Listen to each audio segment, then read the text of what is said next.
Hello, I'm Camila Escalante, host of the Canada Files Speaker Series, a show where we introduce critical perspectives of people challenging Canadian foreign policy. And today our guest is Tamara Lorincz. She is a PhD candidate of the School of International Affairs at Wilfrid Laurier University and a member of the Canadian Voice of Women for Peace and the Women's International League for Peace and Freedom Canada, and a fellow with the Canadian Foreign Policy Institute. Thank you so much for being with us today, Tamara.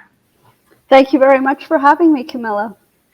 Well, I'm so glad to be able to speak to you. I think you are possibly the first Canadian guest who I suggested that we interview because I heard you speak to Ava Bartlett. It was largely about your experience traveling to Russia and Canada and Russia. And so I heard so many of the things you spoke about, but then when I looked into your background, I saw that you actually have done a number of, have been involved in different campaigns and activism on a number of issues having to do with Canada and foreign policy. And so thanks again so much for giving us some time to speak to you. And I was hoping that you could start us off with a little bit of an introduction about yourself, how you got involved in some of the different things you do. Obviously, you are doing some research in the PhD, but you're also involved in a number of things. So maybe give us a brief introduction into how, a brief introduction on your journey and what brought you to where you are now. So thanks very much for this interview. I guess my journey really started as an environmentalist and as a feminist. I was active in the environmental movement in Victoria, British Columbia, and I realized that one of the worst polluters in the country is the military. And then I started to become very concerned about the military's impact on the environment and the climate. And I also became very concerned about the fact that the military is really a male-dominated, patriarchal institution of state violence that is not only harming the environment, it's causing a lot of harm around the world. And I started to pay close attention to Canadian foreign policy when Canada was engaged in the NATO bombing operation against the former Yugoslavia in 1999. Canada and other NATO allies bombed civilian infrastructure, killed civilians, and led to the breaking up of the former Yugoslavia. And that really, it was an illegal operation, and it set in motion subsequent illegal NATO operations that have caused so much death and destruction and damage all over the world. And I realized too, as an environmentalist, that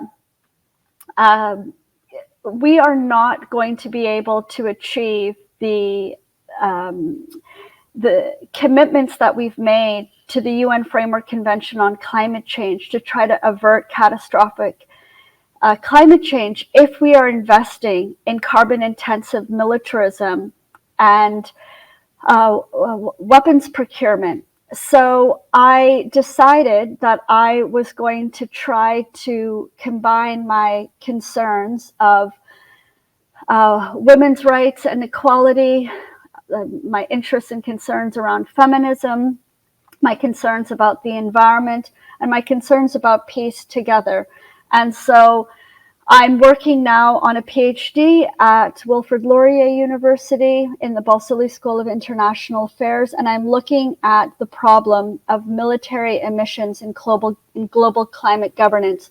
So military emissions are exempted from the national reduction targets. They are not fully and transparently reported, and countries, especially the NATO countries, are investing in carbon-intensive weapon systems like new fleets of F-35s, fighter jets, or diesel-powered warships, or very carbon-intensive tanks that are locking us into this fossil fuel-powered militarism that is diverting resources away from investing in climate action and mitigation and adaptation, and also depriving us of the resources that we need to work collaboratively on dealing with this global challenge. So I started making these connections and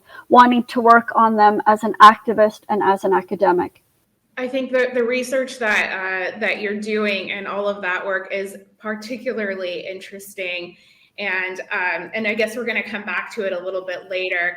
And so I wanted to talk a little bit, since this is my first opportunity, I think, to jump in on it, about some of the things that have been in the headlines in Canada and internationally because of what took place recently in the Parliament. This person, Yaroslav Hunka, who fought against the Russians along with other Nazis, was of course honored in the Canadian Parliament during Zelensky's visit. He was honored by Prime Minister Trudeau and everyone essentially who was there in the chamber. And of course, afterwards, there was this huge fallout. Everyone in there pretended as if they weren't somehow aware of the history. It almost seems as if from the exterior, it seems like Canadians don't know history, and they don't know that those who fought against the Russians would have necessarily been fighting on the side of the Nazis during that war. And I've also been listening a little bit to sort of the coverage. This morning, I was listening to CBC Radio and some other news reporting, and it does seem like the media is trying to downplay it and say that everything is calming down, that no one is really talking about it anymore. But I think people are talking about it, and they do need to talk about it, because as I saw that you tweeted as well, it wasn't just that this person was honored in the Parliament, it was also that the University of Alberta had an endowment named after Hunka and his wife for the amount of $30,000. And there's probably other similar scholarships and funds that are given to students or provided for these universities in the name of different people who played a similar role as him collaborating with the Nazis. And there are also, of course, monuments, at least 2 of them in Canada. And so I think it's really important to talk about Canada and Ukraine. And the thing is, the funny thing, of course, is that what Trudeau and his ministers have said is that we need not to fall into Russian propaganda at this time. But in fact, Canada's welcoming of Nazi collaborators is something that was documented in the mainstream Canadian press over several years. You can find articles on it. You can also find articles on Canada's training of Azov battalion soldiers in outlets like the Ottawa Citizen, CTV, CBC, among many others. So it really, it's really not coming from Russia. It's coming from reality, as reported by Canadian media, but many others. So I guess tell us a little bit on what your reaction has been to everything that's taken place in the news. We can also get into what Canada claims that it's doing by supporting NATO's war against Russia, that proxy war using Ukraine. So there's a few issues here, but let's begin with Friday. And when President Zelensky came to the Canadian Parliament to give an address, and the entire House of Commons was packed, the gallery, all of the seats, senators were there, other dignitaries, members of the public, it was absolutely packed. And while Zelensky was there were 12 standing ovations given to him, as well as a standing ovation for a guest in the gallery. And this was Yaroslav Hunka, who was a resident in the riding of the Speaker of the House, Anthony Rota, in Northern Ontario. And I was following I was following Zelensky's visit to Canada very closely because I wanted to find out what the Canadian government would announce while he was here. And sure enough, Prime Minister Trudeau announced that Canada would give another $650 million to prolong this war in Ukraine by giving more weapons to the government. And as I was following the news about this, I noticed that Dr. Ivan Kachanovsky, who is a Ukrainian-Canadian political scientist at the University of Ottawa, had said on his Twitter feed that the man that was cheered on in the gallery, Yaroslav Hunka, is actually a veteran of the Waffen SS division, 14 Division, Galicia. So he served under the Nazi regime in Ukraine during the Second World War. And this is a division, the Galicia division, that is implicated in killing Poles and Jews and other people, other civilians in Poland and Ukrainian during the Second World War. So these were war crimes that were committed. And I trust very well Dr. Ivan Kachanovsky's work, and people should be following him online because he is an expert in Ukrainian military history and especially an expert on the far right in Ukraine. And so I immediately put out a tweet that said, I did not support, I do not stand for what the Canadian government is doing in the House of Commons by giving more money and weapons to Ukraine, honoring a Nazi collaborator. And I wanted to, let the world know that not in my name, I did not stand for this. And my tweet as well got circulated widely. And this public pressure from all of this social media spreading around the world, letting the world know. I said, dear world, the Canadian House of Commons has just honored a Nazi collaborator. People started to become very concerned. But I have been concerned for many years because our Deputy Prime Minister, Chrystia Freeland, she has been one of the greatest cheerleaders for this war in Ukraine.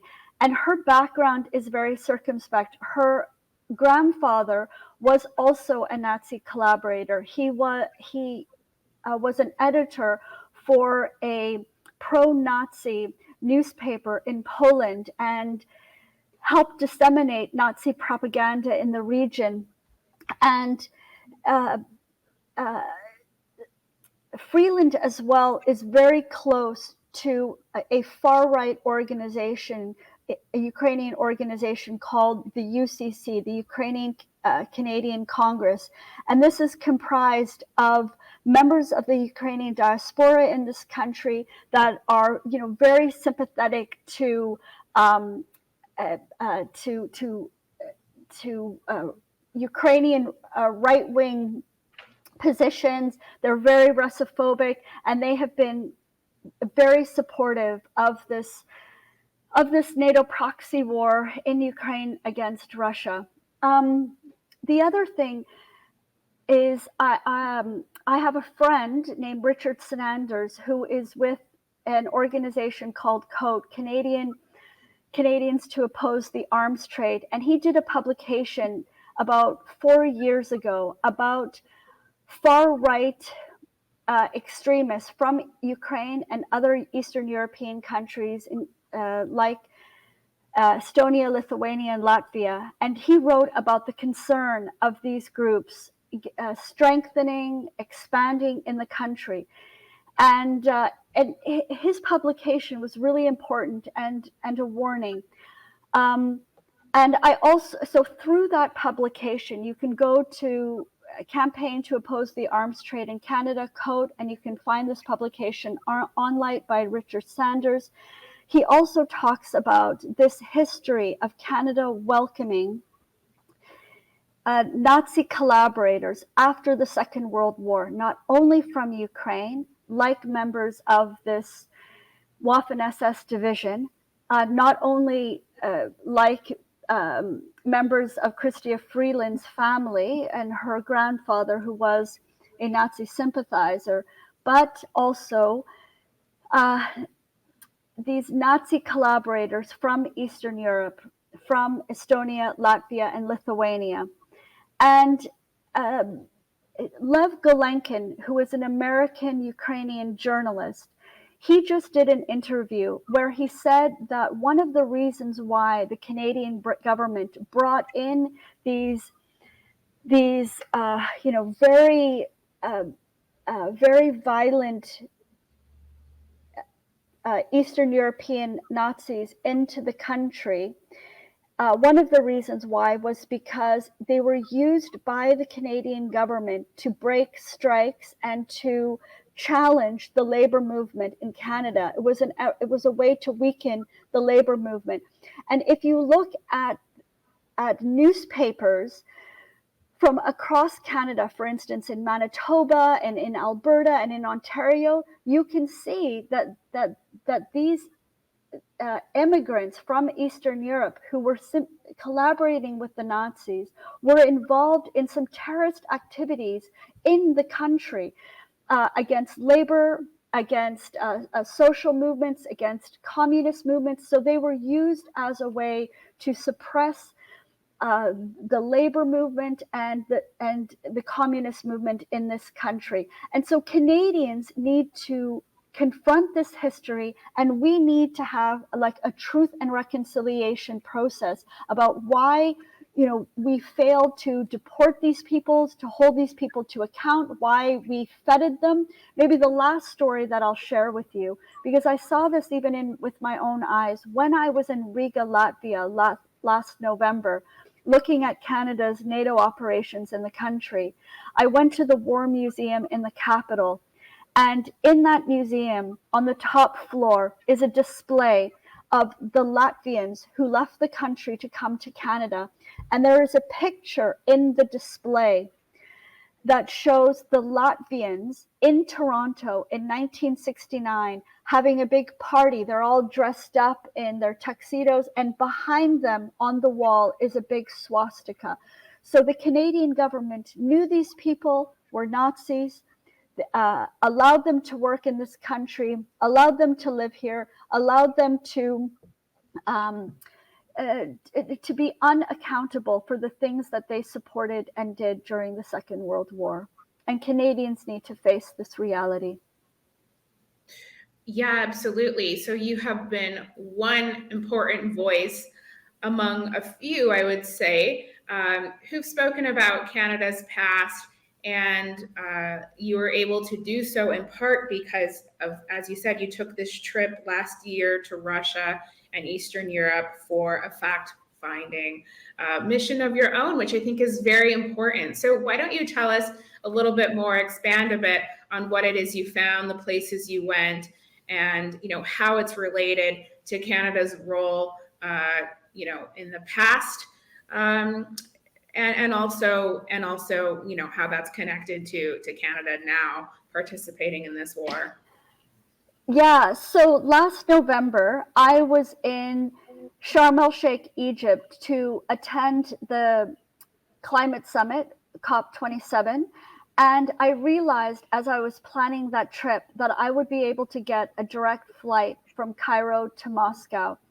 And right now, there is a travel advisory, a ban from the federal government dissuading Canadians from going to Russia. And there are no flights that you can take, directly from Canada to Russia. You have to go through another country, like Egypt, for instance, which isn't part of the sanctions.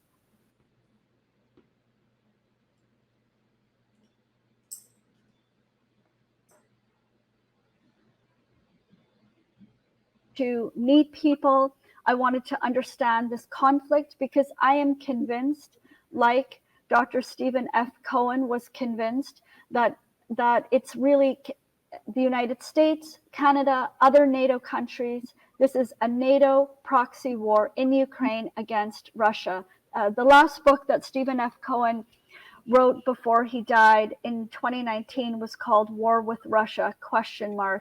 From Putin and Russiagate to Trump and Ukraine. And it's a really important book, and it was a warning. And I had been following his work for many years, and he was one of those rare American experts on US-Russia relations. He could speak Russian. He'd gone to Russia many times. And so I wanted to follow in his footsteps. I also wanted to follow in the footsteps of members of the Canadian Voice of Women for Peace. There was a delegation of very brave women who, at the height of the Cold War, went to Russia and wanted to reach out and to make friends and to meet with Russian women, mothers, and try to stop the nuclear weapons escalation and the Cold War. And I am so concerned about the climate crisis that I see that this war in Ukraine is impeding progress on the Paris Agreement. It's causing all of this military spending and carbon intensive militarism that I want to do what I can to try to end it. So I decided that after I was finished at the climate summit, that I would go on a fact-finding mission. And I went to Russia, Finland, Latvia, Poland, and Romania. And I went with the motivations of people-to-people diplomacy, finding ways to engage in peace building, to learn more about the conflict in Ukraine, to learn more about how climate change is impacting these countries, and then also to find ways to make peace. So when I was on the plane from Cairo to Moscow, because I have been propagandized my entire life against Russia, I had actually a lot of anxiety on the plane. I was expecting maybe the people to be not very friendly and helpful, and the city to be very austere, very like Soviet gray style. But I was so impressed from the minute that I touched down to the airport in Moscow until I left the country on a bus from St. Petersburg into Finland. I had an absolutely incredible experience. The people are so warm, friendly, and helpful. The infrastructure is modern and beautiful. The culture is so inspiring and amazing. The art galleries, the museums, the parks, the public transit is so far superior to the public transit in Canada. It was a dream. Like, I just couldn't believe how beautiful the metro stations were, the subway was in Moscow. I don't speak a word of Russian. I had very few contacts in the country, and so I had to get around myself. But I was able to easily navigate the system. I was able to get help from people along the way. They were so friendly and nice and pointing me in the right direction. Many of the young people can speak English, and I just couldn't believe the high-speed rail from the airport into the city, high-speed rail from Moscow to St. Petersburg, in beautiful cars with gourmet food. I couldn't even eat enough of the gourmet food on the Samson high-speed rail train that I was supposed to from Moscow to St. Petersburg, that the attendants on the train ended up giving me a doggy bag, filling up a bag with food because I hadn't eaten enough. And it was inexpensive, it was affordable. So I was impressed with every aspect of Russian society. They are a country of very proud people. They have a shared tragic history in the Second World War. About 27 million Russians were killed by the Nazis. And so they are very concerned about NATO expansion to their border. They're very concerned about NATO countries training, funding, supporting neo-Nazi groups and militias in Ukraine. who were who had killed their family members, because Russia, the Russian people have many family members in Eastern Europe. They have family members in Ukraine, in Estonia, in Latvia, Lithuania, all in Romania, all throughout the region. There are these family and friend ties between the people. And so the Russian speaking minority in Ukraine, who have, with family members back in the country, they had been greatly harmed. And so I learned about this aspect of the war that's hidden by the mainstream media and by the federal government in Canada. And I was so impressed with the Russian culture. Like I said, the sculptures, the painting, the history, the heritage building. I went to St. Petersburg as well, and I met with as many activists. I talked to as many people as I could. I should go back to say that when I was in the capital, when I was in Moscow, I reached out to a university, to MIGIMO University, which is considered the most prestigious university in the country for international relations. And I asked to be able to meet with students, and the administration there were very kind. They organized a seminar for me. It was packed with students and with faculty. We had a really great exchange, a really good dialogue. And I was in Russia to find out ways to, like I said, to peace build, because we cannot have another Cold War. And then I ended my trip in St. Petersburg, and I went to it's absolutely gorgeous city. It's stunning. The buildings are incredible. The Hermitage Museum, the largest museum in the world, it's an absolutely stunning country. And I encourage everybody to go, because we need to build peace with Russia. We need to build peace with all countries on the planet. Then I took a bus, because all of the public transit, like the trains and the flights, have been stopped between Eastern Europe and Russia. So you can no longer take trains. There used to be 4 high-speed day from St. Petersburg to Helsinki. There are many close ties, again, between the Finnish people and the Russian people. And this new militarized border, and the fact that Finland has joined NATO, is devastating to the people. And my contacts in Finland said that it was totally anti-democratic, and that the Finnish government railroaded in, and there was no real debate in the Finnish parliament, and the people did not want this. So they are very unhappy about this, because it is causing a severing of these close relationships. There were cultural exchanges, music and art and language exchanges, and families used to cross the border constantly, every day, all day long. And now there are these border guards, and it's becoming very militarized. It's like a new Iron Curtain is falling. And I'm refusing to accept this. I'm refusing to participate in this new Cold War. I'm refusing to contribute to a new Iron Curtain. I am going to build peace. I am going to dismantle it. I am going to challenge it in the best way that I can. And I think we all should, because we cannot have a new Cold War. So I went to Finland. I talked with activists there. Then I went to Latvia, and I went to go and see Canada's big NATO operation just outside of the capital, Riga. And maybe if we have a couple of minutes, I'll just tell people very quickly that Canada is leading a NATO battle group in Camp Adazi, just outside of Riga. It's about a half an hour car ride.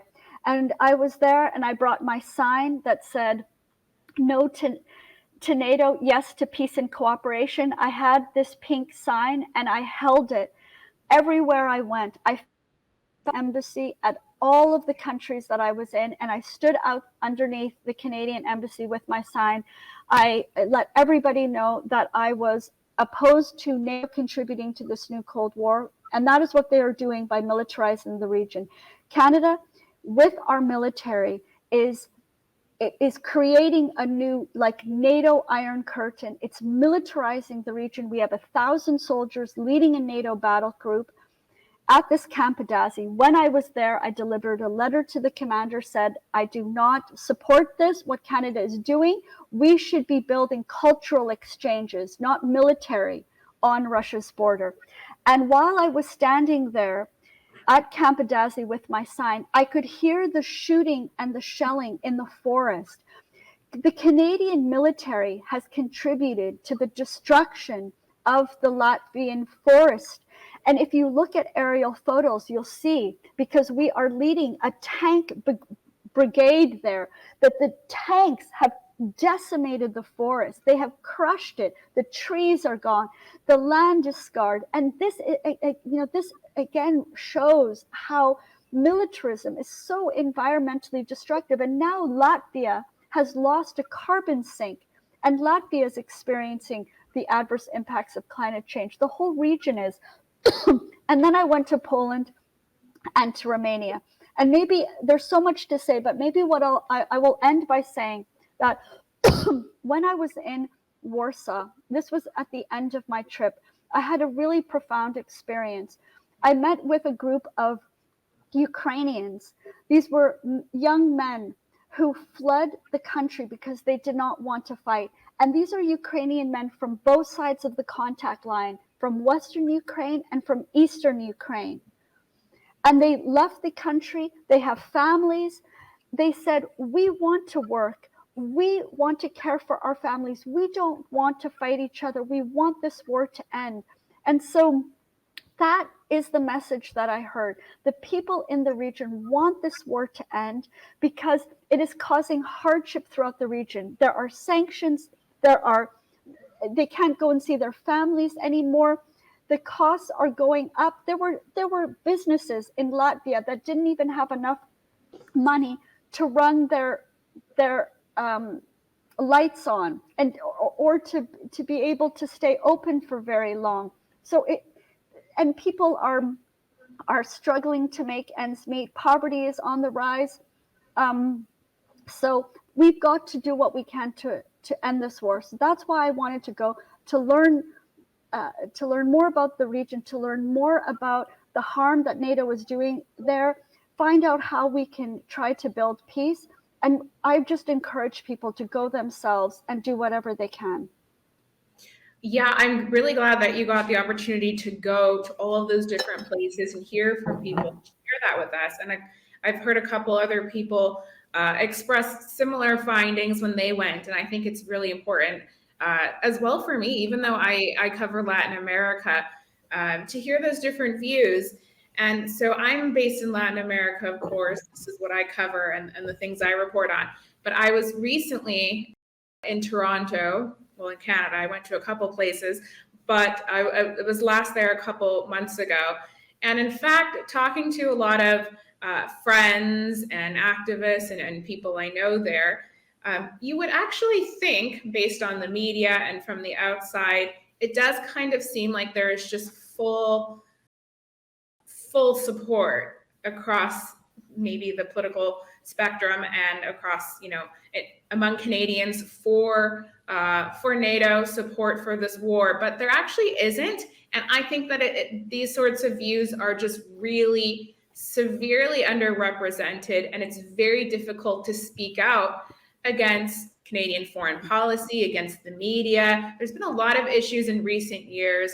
Of course, perhaps it's always been like this, but specifically in recent years, I think it's very difficult to speak against the mainstream and its message that is so in favor of Ukraine and in favor of this attack on Russia. But I do think that Canadians have some criticisms in line with some of the things you said, that the cost of living is getting difficult, that people have concerns, or at least are beginning to raise serious questions as to why we're spending hundreds of millions of dollars every couple of months to send weapons to Ukraine, why we're getting so involved in something that seemingly, from the perspective of a working class Canadian, doesn't have or shouldn't have a direct impact on our daily lives. We should be concerned about our government. We should be concerned about things that are happening in our country. Why are we so involved in something overseas?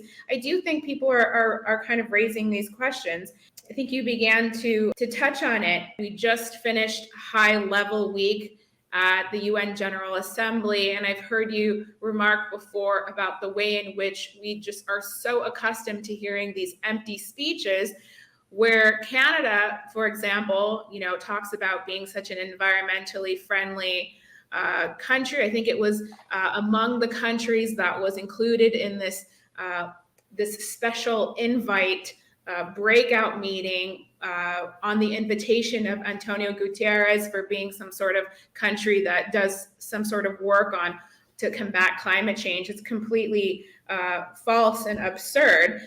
But with all of the discourse about Canada's work in combating climate change, it doesn't actually mention the ways in which the military contributes to that, the amount of fuel that's needed to operate some of these aircraft. So tell us a bit about what you have found in that regard. So in just the past 18 months, Canada has spent $9 billion to prolong this war in Ukraine. $9 billion. Canada spends only $1 billion for climate financing. This is money that the wealthy Western countries committed to giving to developing countries for climate adaptation. Canada gives $1 billion a year for that fund, and it is woefully underfunded. The needs are very great, and in fact, the 31 countries of NATO have never met the $100 billion pledge for climate finance, but they have increased annually their military budgets by over $200 billion since the Paris Agreement in 2015. So military spending for the NATO countries combined has gone from about $890 billion in 2015 to last year being $1.2 trillion. And the NATO countries, the 31 countries of NATO, account for 60% of global military spending. So the NATO countries, including Canada, have been engaged in this fossil fuel powered war making. The bombing of Libya, for instance, in 2011, bombing Syria and Iraq from 2014 to 2019, and then this new NATO proxy war in Ukraine. We could have averted this crisis in Ukraine with diplomacy, but do you know, our government refused to even meet with the Russian government before February 2022. The media in Canada started beating the drums of war in the fall of 2021. And I actually sent a complaint to CBC to say, why aren't you doing your job to give, a balanced and comprehensive overview about the conflict that is starting to sizzle in Ukraine. And I became so concerned, actually, Camila, that in December of 2021, when I realized that the Canadian government was not meeting with the Russian counterparts, even though there was an open invitation from Moscow to meet, that the drums of war were beating louder, I called a meeting with Canadian peace activists and Ukrainian contacts that I have in the country, and we had a strategy meeting December 2021 because I said I'm very concerned that there is going to be escalation to a war. And then in January 2022, Canada sent special forces to Ukraine, an electronic warfare unit to Latvia, a warship to the Mediterranean, and more ammunition to Ukraine. This was a month before. But Canadians also need to appreciate that we have been arming and training Ukrainian forces since we started Operation Unifier, a military operation in 2015. And then in 2017, we started flooding Ukraine with weapons. So we have been instigating this. We have been instigating this conflict for the past 8 years, and it could have been averted with diplomacy. But instead, the Canadian government wanted this war, even though they knew that it would lead to the death of Ukrainians and and Russian soldiers and civilians, and to this devastation of the environment, and now this derailing of the Paris Agreement. Canada has contributed to the failure of progress on the Paris Agreement. We are supposed to have our emissions in the next 7 years by 2030 so that we can try to limit global mean temperature rise to 1.5 degrees. We are supposed to invest massively in upscaling renewable energy, greening buildings, public transportation, but instead, in January of this year, Canada announced a $70 billion investment in a new fleet of fossil fuel powered fighter jets. In July of this year, $3.6 billion for a new fleet of strategic aerial tankers. These are the refuelers that provide fuel in the sky for the fighter jets. We are going to be spending upwards of $5 billion for new armed drones and Hellfire missiles. All of this is contributing to destructive extractivism and to carbon-intensive militarism, and all of this is derailing our ability to decarbonize. So it's because of this war making and this rising militarism that Canada, military spending, that Canada is not going to achieve its targets, its climate targets. And in fact, Canada has never met any of its targets under the UN Framework Convention on Climate Change. We are one of the most polluting countries historically and one of the most polluting countries today. So Canadians need to confront that. And if we are serious about trying to have a safe climate for our future generations to have environmental sustainability, we have to demilitarize, we have to stop the wars, and we have to start closing down the military bases and start saying no to fossil fuel weapon systems, and we have to start cooperating with Russia and China. Because I will add one other important thing that I is just so crucial for everybody to know.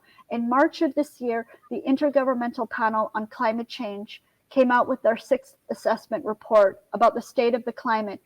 And though it didn't say anything about military emissions and emissions from wars and conflict, it did say that in order for us to achieve ambitious climate action, we have to have global cooperation. So that means we have to lay down the weapons and we have to partner with Russia and China and every single country on this planet to have a healthy planet and a safe future for our children. Yeah, those are all really important points. Absolutely. I think that's kind of where the conversation needs to go in Canada. This call for Canada to actually cooperate with Russia and China rather than being at odds with it. And of course, the United States is always looking at Canada to incite new hostilities, new aggression, if not worse, against several of its official enemy countries, including China. And so I think these demands are really important. I mean, demilitarizing, closing the bases, stop the sending of weapons, and of course, Canada out of NATO. So tell us a little bit about what you believe NATO represents. What is the demand with regards to Canada and NATO? Is it Canada leave NATO? Is it abolish NATO? What should Canadians be calling for in that regard? Because we're talking about a very specific conflict that's ongoing right now that could intensify, but we could also get involved in yet another parallel war or some other sort of conflict where Canada is sending weapons to even more areas of the globe. So what should Canadians be thinking of in that regard? Well, let me preface by saying that I have been a climate for more than 25 years. I organized my first climate rally over 23 years ago, calling on Canada to join the Kyoto Protocol. And from all of my climate activism, all of my environmental work that I have done, I have come to the conclusion that NATO is the greatest threat to the climate and to the environment, because it is the largest US-led military alliance, and it is so environmentally destructive and really so murderous. And so if we are serious about protecting the planet and protecting people, we have to call for the abolition of NATO. So that means we need to have Canada withdraw from NATO, and we need to be working for its dismantling, because we cannot sustain this carbon-intensive militarism and have a safe climate. It is just not possible. Fighter jets, warships, tanks, military operations, military bases, military landing strips. This is all so carbon intensive, and it's just not sustainable. We are spending, because of our membership in NATO, we are now spending $39 billion on our military. Canadians can go and look at the latest NATO Defense Expenditures report and see the rise of our military spending over the past 9 years. We've gone from, in 2014, we spent $20 billion, and we've increased it 95%. Now we are spending $39 billion. And in order to remain in NATO, we have to have interoperable weapon systems, and we need to constantly upgrade them, buy new systems, and then we have to partner with NATO allies on all of these really destructive and destabilizing operations. So right now, Canada has military officers in Jordan and in Iraq. We've got a NATO mission in Iraq. Iraq is not part of the North Atlantic region. It's not, it's not in Europe. Why are we in Iraq? Canadians need to question that. And Iraq, why do we want to militarize further Iraq? And other countries in the Middle East are suffering from, catastrophic climate change, with heat waves and with drought and with dust storms and sandstorms. Why are we militarizing Eastern Europe when Eastern Europe is suffering with climate change? Russia is suffering with wildfires in their boreal forest, just as we are suffering with wildfires in our boreal forest. We're the other lung. Do you know Russia and Canada comprise the other lung of the planet? Many people say that the Amazon is the lung of the planet, but lungs come in too, and the Amazon is for the southern hemisphere.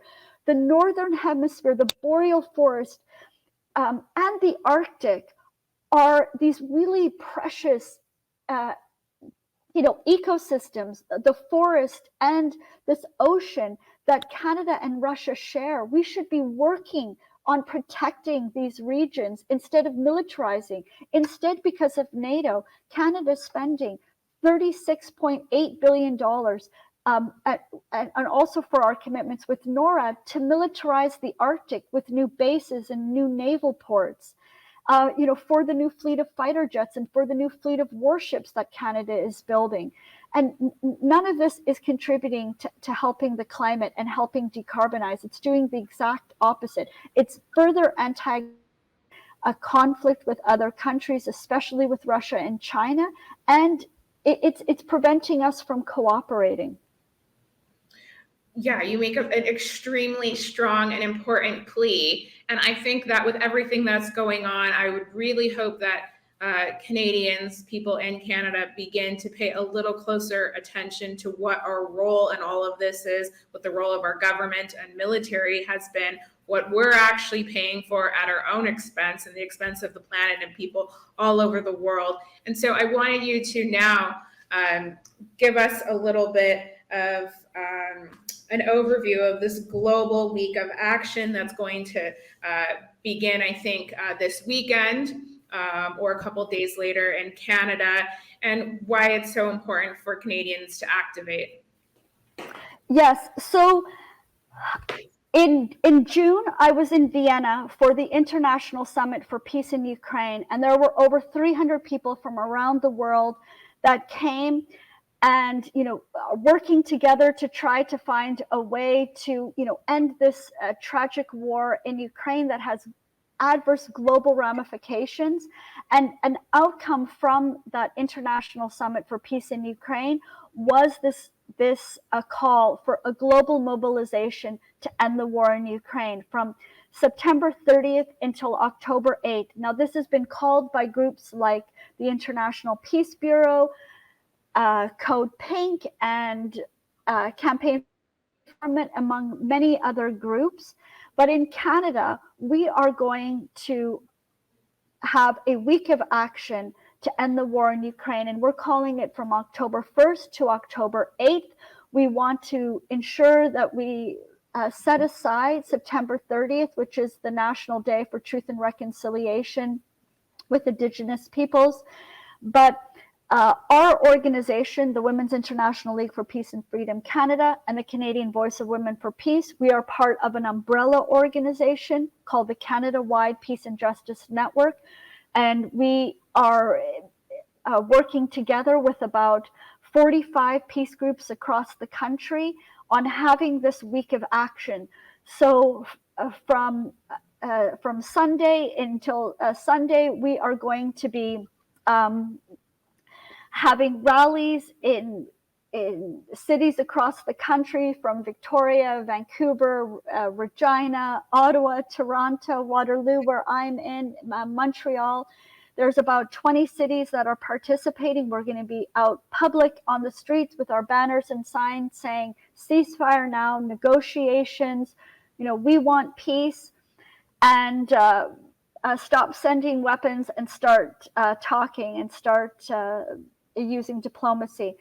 So people can go to our website, peaceandjusticenetwork.ca, to find out details about when a rally is taking place close to them. And then we are going to end our week of action with a webinar on Sunday, October 8th at 4 p.m. Eastern Time. We are having Jacques Baude, who was a former senior Swiss military intelligence officer. He was seconded by the Swiss military to serve with NATO in Ukraine on small arms and light weapons, and he's an expert. He speaks several languages. He's an expert on military intelligence and Eastern Europe, and he's written a number of books. His latest book is called Ukraine Between War and Peace. His other book that I read, which is just absolutely astounding, everyone should read it. It's called Operation Z, The Hidden Truths of the War in Ukraine Revealed. And he's retired. He recently retired. He knows that the the NATO governments, including the Canadian government and the mainstream media, are not telling the full truth about the war in Ukraine. He knows really what's going on, and he, in these exceptional books, providing more information, the information that's being suppressed by our governments and by our media about really what's going on with this conflict in Ukraine, and how it really is a NATO proxy war, and why it is so crucial for people to call for the disbanding of NATO. Next year, as well, will be the 75th anniversary of NATO, and peace groups already are working to to oppose it. That will be July of 2024. And I am going to do everything I can to be in Washington, D.C., to be in solidarity with peace activists from around the world who will be converging then as well to call for no to NATO, yes to peace. So as part of our message for our Week of Action in Canada, October 1st to October 8th, is also to call for no to NATO, yes to peace and cooperation. I encourage everyone to get involved. Wow, that's a very important, I would say, anniversary for people to get involved in that and those sorts of calls to end NATO and for Canada to exit NATO at the very least. Thank you so much, Tamara. Is there anything else that you are working on that you would like to share with us, and how can people or where can people find your work? Maybe I will just end by saying that last year in an interview, the former president of Bolivia, Evo Morales, gave an interview where he said that the greatest threat to world peace and security is NATO, and how global movements need to come together to end this US-led war machine. And I think that it's absolutely vital for environmentalists to join us in the peace movement, to work for the ending of war. And I also want to give a shout out, of course, to Julian Assange, who remains in prison in the UK for exposing the lies of the US government and the war crimes committed by not just the United States, but other NATO countries, including Canada. There needs to be accountability for all of this harm that Canada has done in the world. I encourage people to get involved in a local peace group. They're welcome to become members of the Canadian Voice of Women for Peace or the Women's International League for Peace and Freedom Canada. You can find a list of the peace groups at the Peace and Justice Network.ca. And then maybe I will just end by saying that I have a piece coming out on Iran and how the Canadian broadcast corporation, the CBC, has been misleading Canadians about an Iranian guest that they frequently have on their shows. And this is a way, using this guest as a way to turn the Canadian public against Iran and to set the stage for an escalation against the Islamic Republic of Iran. We need to make peace with Iran. We need to end the sanctions. We need to make peace with Russia and with China, and to end the sanctions. Canadians need to learn how to cooperate with other countries. Thank you so much. And I mean, that leads us to the next interview, because I think it'll be really great to hear more about that piece. And I guess we'll see it when it comes out in a few days. But I think that's a very important additional point, that, you know, Canada is pursuing all sorts of hostility and this sanctions war against many countries, but particularly the Islamic Republic of Iran. And Canada is introducing and announcing new unilateral sanctions every couple of months. If not, it seems like every month, many rounds of new sanctions imposed on Iran, which of course target the population there and make it very difficult for average people in the country. They are not targeted sanctions against persons of the government, high level officials, the way in which they claim it is. It's actually, they make it very difficult for people to live, as I know because I've lived in Venezuela, Cuba, and Nicaragua. And so I think it's very important that your work in denouncing the way in which this is covered by the media, particularly obviously the CBC, but in all Canadian mainstream media, and how, you know, they're collaborating with the government in disseminating the Trudeau administration's line on these various issues and trying to plant that resentment of these different peoples and countries of the world, which we should in fact be looking at cooperating with, not starting new wars with. Thank you so much. I know you're a very busy person, and it was very wonderful to be able to finally speak with you and hear about some of the things you're working on. So Tamara Lorincz is a PhD candidate at Wilfrid Laurier also a member of a number of peace organizations and initiatives, of course, including the Canadian Voice of Women for Peace and the Women's International League for Peace and Freedom Canada, and also a fellow with the Friendly Canadian Foreign Policy Institute. Thank you so much for being with us today. Thank you very much for having me.